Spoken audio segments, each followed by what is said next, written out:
Welcome. इस video में हम बात करेंगे डेरिवेटिव्स या डिफरेंशिएशन का। टॉपिक मैथमेटिक्स का पार्ट है, हम फिजिक्स में उतना ही पढ़ेंगे जितना हमें फिजिक्स में रिक्वायर्ड है। फिजिक्स में आपको ये समझना है डेरिवेटिव्स क्या होता है, फर्स्ट डेरिवेटिव कैसे निकालते हैं किसी फंक्शन का, सेकंड डेरिवेटिव कैसे निकालते हैं, और ग्राफ में फर्स्ट और सेकंड डेरिवेटिव का क्या यूज है। ठीक है, यही सब हमें देखना है। स्टार्ट करेंगे हम फंक्शन से, फिर हम जाएंगे डेरिवेटिव्स में। तो सबसे पहले हम फंक्शंस के बारे में बोलेंगे कि फंक्शंस हमें मैथमेटिकल रिलेशन देता है दो वेरिएबल्स के बीच में। इन दो वेरिएबल्स में से एक को हम कहते हैं कि एक वेरिएबल इंडिपेंडेंट वेरिएबल होगा और दूसरा वेरिएबल डिपेंडेंट वेरिएबल होगा। फंक्शंस को हम मैथमेटिकली इस हिसाब से लिखते हैं, इसको हम पढ़ते हैं y equals F of x. यहाँ पे ये जो f है ये क्या सिंबलाइज कर रहा है, ये सिंबलाइज कर रहा है फंक्शन। इस रिप्रेजेंटेशन का मीनिंग है the value of y depends on the value of x। कभी मान लो ऐसा लिखा हुआ मिले कि z इज g ब्रैकेट में t, इसको पढ़ेंगे कैसे, z equals g of t। इसका मतलब होगा the value of z depends on the value of t। ठीक है, दो एग्जाम्पल्स हैं हमारे पास, y is equal to x square और यहां पे है y is equal to sine x. ये एक ट्रिग्नोमेट्रिक फंक्शन है, यहां पे क्वाड्रेटिक या फिर स्क्वायर फंक्शन है। तो यहां पे हमने लिखा है y equals F of x, यहां पे f क्वाड्रेटिक फंक्शन सिंबलाइज कर रहा है। यहां पे हमने लिखा है y equals g of x, यहां पे g ये ट्रिग्नोमेट्रिक फंक्शन सिंबलाइज कर रहा है। फंक्शन अलग होगा, आपका रिप्रेजेंटेशन बदल जाएगा। तो अगर हमारे पास y is equal to x square है तो x की वैल्यू -1 लेंगे, y की वैल्यू +1 मिलेगी। x का वैल्यू 2 लेंगे इस फंक्शन में तो y का वैल्यू हमें 4 मिल जाएगा। x को 0 लेंगे तो y का वैल्यू हमें 0 मिलेगा। तो जिस वेरिएबल का अलग अलग वैल्यूज हमने चुना उसको हम कहेंगे that is independent variable. Independent variable का वैल्यू रखने के बाद जो वैल्यू मिला आपको, y के जो भी वैल्यूज आए तो y को हम कहेंगे y है हमारा डिपेंडेंट वेरिएबल।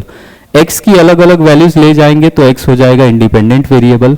y की वैल्यू x पे डिपेंड करेगी तो y को हम कहेंगे y is the dependent variable. इस एग्जांपल की बात करें, y is equal to sine of x, x का वैल्यू 0 रेडियन लिया तो y का वैल्यू साइन 0 0 मिलेगा। x का वैल्यू π/2 रेडियंस लिया तो साइन π/2 हमें 1 मिल जाएगा। x का वैल्यू 180 रेडियन लिया तो साइन 180 फिर से हमें 0 मिल जाएगा। तो x की वैल्यूज हमने चूज करी तो x को हम बोलेंगे x is the independent variable. x की वैल्यू जो भी लोगे y का वैल्यू उस पर डिपेंड करेगा तो हम बोलेंगे y is my dependent variable. यही दो वेरिएबल्स के बीच में जो रिलेशन बताता है उसी चीज को हम फंक्शन बोलते हैं। अब अगर हमारे पास y equals F of x है, इसका मतलब y और x में हमें रिलेशन पता हो तो y डैश हो या f डैश x हो या dy बाई डी एक्स हो, इसको हम कहते हैं it is first derivative of ऊपर वाला variable y with respect to नीचे वाला वेरिएबल x। अब ये जो फर्स्ट डेरिवेटिव है ये इंस्टेंटेनियस चेंज रिप्रेजेंट करता है ऊपर वाले वेरिएबल का वैल्यू विद रिस्पेक्ट टू नीचे वाला variable.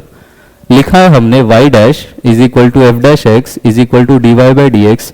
It is the first derivative of ऊपर वाला variable y with respect to नीचे वाला वेरिएबल x। और यही जो फर्स्ट डेरिवेटिव है ये इंस्टेंटेनियस चेंज रिप्रेजेंट करता है in the value of y with respect to नीचे वाला variable value of x। y double dash हो या f डबल डैश x हो या d2y बाई डी एक्स 2 हो, इसको हम कहते हैं d के पावर में 2 है तो हम बोलेंगे this is second derivative of ऊपर वाला variable y with respect to नीचे वाला वेरिएबल x। d का पावर अगर 1 है तो हम बोलेंगे फर्स्ट डेरिवेटिव है, d का पावर 2 है तो हम बोलेंगे सेकेंड डेरिवेटिव है, d का पावर 5 हो जाए तो हम बोलेंगे वो फिफ्थ डेरिवेटिव है, d का पावर 10 हो जाए हम बोलेंगे 10th डेरिवेटिव है। तो इसी लॉजिक से अगर d का पावर n हो जाए तो हम बोलेंगे it is nth derivative of ऊपर वाला variable y with respect to नीचे वाला वेरिएबल x। ठीक है, अब ये जो फर्स्ट डेरिवेटिव में हमने लिखा है dy बाई डी एक्स, तो इस dy का मतलब होता है it represents very small change in the value of y, और नीचे जो हमने dx लिखा है ये रिप्रेजेंट करेगा very small change in the value of x। ठीक, अब ये कुछ इस प्रकार से लिखा हो dy अपॉन dx, तो इसको हम पढ़ते हैं dy बाय dx, और d का पावर 1 है तो हम बोलेंगे वो कौन सा डेरिवेटिव है, वो फर्स्ट डेरिवेटिव है। d2y बाय dx2, इसको d2y बाय dx2 ऐसे नहीं पढ़ोगे आप, ठीक है, वो गलत होगा पढ़ने का तरीका। इसको हम पढ़ेंगे d2y बाय dx2। पावर में जो भी नंबर है उसको स्क्वायर क्यूब नहीं पढ़ना है, उसको नंबर्स की तरह पढ़ना है। तो इसको हम पढ़ेंगे d2y बाय dx2। उसी लॉजिक से हम इसको क्या पढ़ेंगे, d5y बाय dx5। अब d का पावर यहां पे 5 है तो ये फिफ्थ डेरिवेटिव रिप्रेजेंट करेगा। अगर मान लो कभी ऐसा दिया है,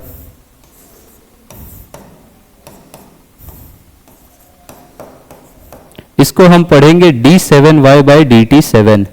ये होगा सेवेंथ डेरिवेटिव ऑफ ऊपर वाला variable y with respect to नीचे वाला वेरिएबल t। अभी तक हमने सिर्फ आपको रिप्रेजेंटेशन और मीनिंग बताया है। ठीक, अगर हमारे पास y और x में रिलेशन है तो हम लिख सकते हैं y is a function of x।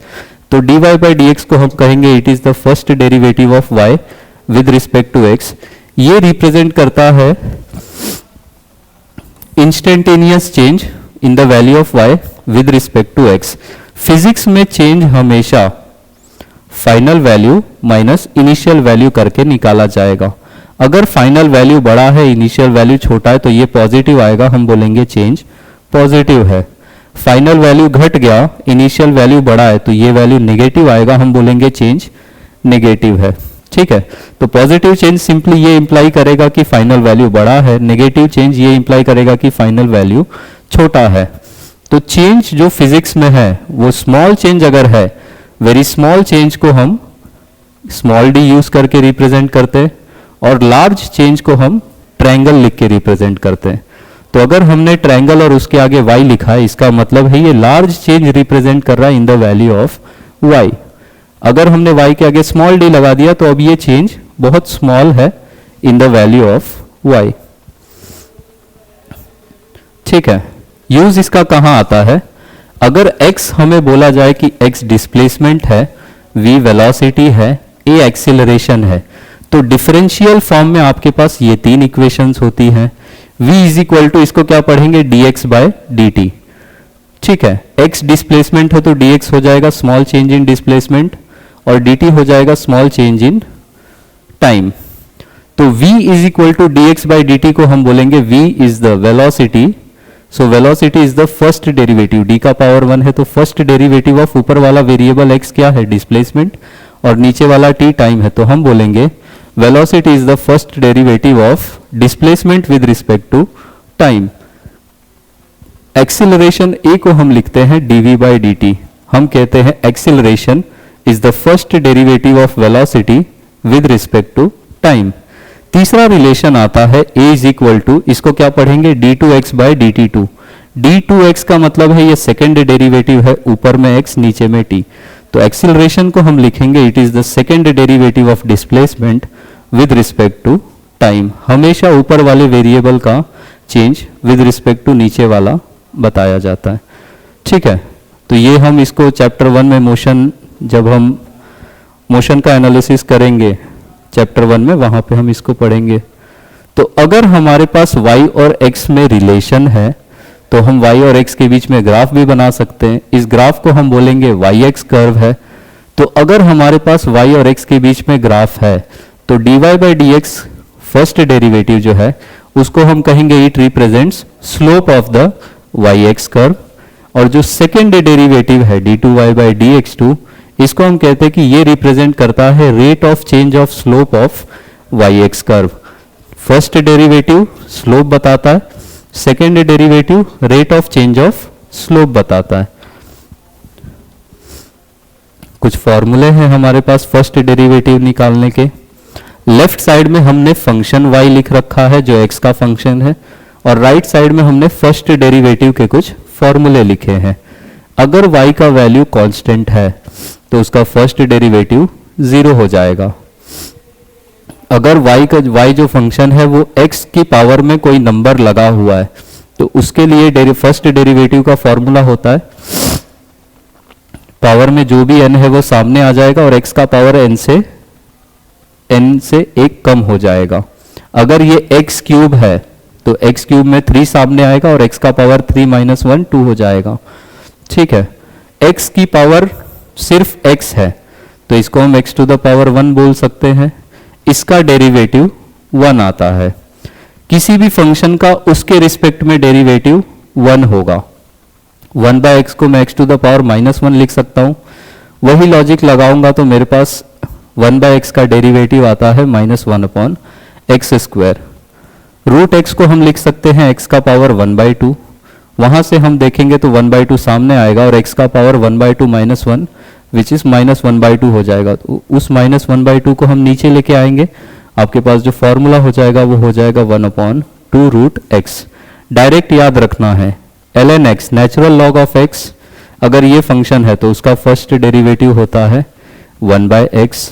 e to the power x exponential function, ये एक स्पेशल फंक्शन है, ये डिफरेंशिएट नहीं होता है। तो फंक्शन अगर e to the power x है उसका फर्स्ट डेरिवेटिव भी e to the power x ही होगा। कुछ ट्रिग्नोमेट्रिक फंक्शंस हैं उनके लिए हमारे पास फॉर्मूले हैं। साइन x का फर्स्ट डेरिवेटिव होगा cos x, cos x का फर्स्ट डेरिवेटिव होगा minus sine x, tan x का फर्स्ट डेरिवेटिव होगा sec square x, cot x का डेरिवेटिव होगा minus cosec square x, sec x का डेरिवेटिव होगा sec x into tan x और cosec x का डेरिवेटिव होगा minus cosec x into cot x। C से जितनी ट्रिग्नोमेट्रिक आइडेंटिटीज शुरू हुई है उन्हीं में माइनस साइन है।